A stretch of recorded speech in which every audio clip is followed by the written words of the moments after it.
Berjalan dari kota ke kota yang lain dan kami terus berbicara tentang Injil. 2 Petrus 3 ayat yang ke-9 dan 10. Tuhan tidak lalai menepati janjinya sekalipun ada orang yang menganggapnya sebagai kelalaian, tetapi ia sabar terhadap kamu karena ia mengendaki supaya jangan ada yang binasa, melainkan supaya semua orang berbalik dan bertobat. Tetapi hari Tuhan akan tiba seperti pencuri. Pada hari itu langit akan lenyap dengan gemuruh yang dahsyat, dan unsur-unsur dunia akan hangus dalam nyala api, dan bumi dan segala yang ada di atasnya akan hilang, lenyap. Sekali lagi, lenyap. Sekarang ini kita ada di 3 unsur dunia. Sekali lagi, sekarang kita ada di 3 unsur dunia. Yang pertama, langit dan segala isinya. Yang kedua, bumi dan segala isinya. Yang ketiga, laut dan segala isinya. Di langit itu ada matahari, ada bulan, ada bintang, ada burung, segala macam jenis. Di bumi itu ada gunung, ada batu, ada pohon, apalagi ada sungai, ada berbagai macam jenis binatang di bumi. Yang ketiga itu laut. Di dalam laut itu ada ikan, ada buaya, segala macam jenis di dalam. Saudara, yang jadi fokus saya hari ini, menjadi motivasi saya hari ini adalah dari 3 unsur dunia hari ini tidak ada yang tergoncang. Sekali lagi, dari 3 unsur dunia ini tidak ada yang tergoncang. Ayat yang ke-9, Tuhan tidak lalai menepati janjinya. Saya lebih fokus pada janji. Janji itu sebuah tujuan, amin. Janji itu berbicara mengenai tujuan, bukan akhir dan tujuan, tapi berbicara tentang masa yang akan datang. Tuhan berbicara tentang janji itu berbicara mengenai 500 tahun ke depan. Tuhan berbicara tentang kelahiran melalui nabi-nabi di masa yang lalu, masa yang lampau sebelum Kristus lahir. Ini berbicara tentang janji yang sudah digenapi. Tapi janji yang hari ini kita mau bicara, kita adik-adik yang tadi sudah bicara, hamba-hamba Tuhan itu berbicara tentang janji yang akan datang, janji yang kekal. Itu sebabnya kita bilang begini, Tuhan tidak lalai menepatinya sekalipun ada orang yang menganggapnya sebagai kelalaian. Hari ini orang dunia mereka bilang begini, kau dari dulu kita tunggu sampai hari ini Tuhan tidak datang-datang. Sampai hari ini kita tunggu tapi tidak ada tanda-tanda sama sekali. Di langit, di bumi, di laut dan segala macam tempat tidak ada tanda-tanda untuk mengenai kedatangan Kristus pada yang kedua kali. Saudara, saya mau bilang buat kita begini, waktu kedatangan Tuhan bukan urusan manusia. Amin. Waktu kedatangan Tuhan bukan rencana manusia, bukan agenda manusia, tapi semua kedatangan Tuhan ialah rencana ilahi yang berasal dari Tuhan. Itu sebabnya satu ketegasan buat kita tadi bilang begini, jangan ada orang yang menganggapnya sebagai sebuah lelukon atau sebuah cerita dongeng yang biasa. Haleluya. Tuhan tidak lalai menepati janjinya sekalipun ada orang yang menganggapnya sebagai kelalaian, tetapi ia sabar. Ia sabar. Sabar itu sebuah kesempatan yang penting dalam sejarah kehidupan manusia. Mengapa? Kalau Tuhan datang itu tidak ada sejarah kehidupan manusia lagi ke depan. Semua sejarah kehidupan manusia akan titik dan habis. 2000 tahun yang lalu dalam janji tentang kelahiran itu masih ada sejarah. Hari ini kita bisa bicara tentang sejarah. Tapi kedatangan Kristus tidak akan ada sejarah lagi di sana. Semua sejarah kehidupan manusia dari ciptaan sampai hari ini semua akan berakhir ketika Kristus datang pada yang kedua kali. Amin. Pertanyaannya sederhana begini, kalau Tuhan datang semua manusia ini mau pengungsi ke mana? Haleluya. Ada tempat pengungsian ke tidak? Coba Mama Doran jawab dulu, ada tempat pengungsian ke tidak? Tidak ada. Kalau tanggal 16 Maret tahun 2019 di Sentani banjir bandang itu kita orang Sentani jadi saksi mata. Itu kita masih bisa untuk pengungsi ke daerah Abepura, ke daerah Waina, ke daerah Genyem dengan sekitar di Depabre sana. Tapi mengenai kedatangan Kristus, Alkitab berkata langit dan bumi akan berlalu.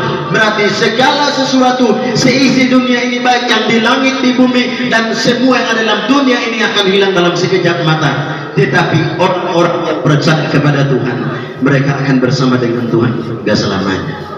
Haleluya, amin.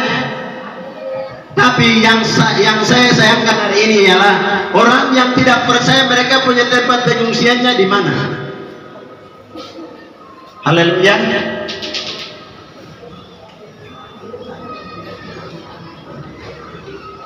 Orang fasik yang ada di luar, di Eropa sana atau di beberapa negara sana, mereka bilang begini, kalau Tuhan binasakan bumi ini, kita bisa pindah ke planet yang lain. Sehingga apa?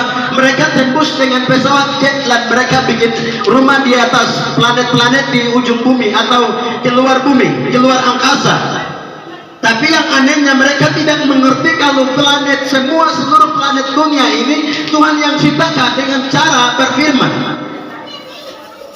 Kalau Tuhan yang menciptakan segala sesuatu, berarti Tuhan yang memulai, Tuhan yang sedang berjalan, dan Tuhan yang akan mengakhiri. Haleluya. Kalau begitu, kenapa manusia mau bikin rumah di planet di luar sana? Mereka punya hak tidak?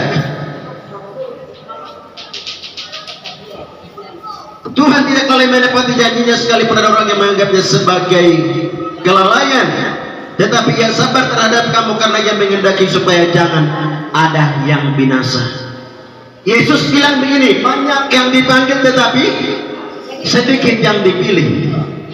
Ini dunia ini sampai hari ini dalam catatan sejarah penduduk dunia 7,800 juta penduduk dunia hari ini. Bertanya dari 7,800 juta penduduk manusia hari ini, semua orang percaya atau tidak? Haleluya. Ini waktu Tuhan ini sudah semakin singkat. Dari tahun 2019 kita dilanda oleh COVID-19.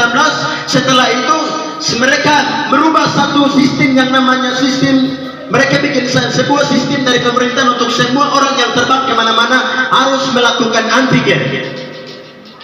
Ini dunia ini semakin hari semakin berubah. Bukan seperti di tahun 1999, bukan tahun di 2020 atau tahun 2001, tahun 2002, tapi ini tahun kesukaran besar yang sedang kita jalani hari ini.